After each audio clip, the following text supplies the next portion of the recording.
ఈరోజు మనుషులు చాలా విషయాలకు భయపడిపోతుంటారు, ప్రతిదానికి జీవితాంతం భయపడిపోతుంటారు.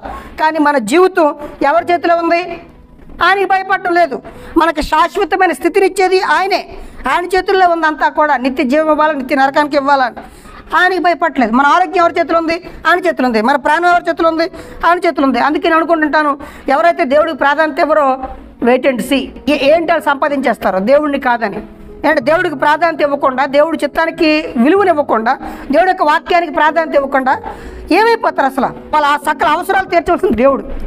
మార్గం, మన ఊపిరి, జీవం అంతా ఆయన చేతిలో ఉంది. ఆయన్ని వదిలేసి ఆయనకి ప్రాధాన్యత ఇవ్వకుండా, ఆయనకి భయపడకుండా ప్రతి ఒక్కడికి లోకంలో భయపడిపోయి ఆడికి దోషం అయిపోయి, అక్కడికి వెళ్ళకపోతే ఆడేమనుకుంటే, ఇక్కడికి వెళ్ళకపోతే ఈడేమనుకుంటాడు.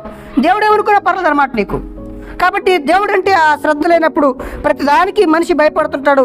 అంతేకాదు, మానవ హృదయాల్లో దేవుడి పట్ల భయం లేకపోవడం నిజంగా గొప్ప వెర్రి.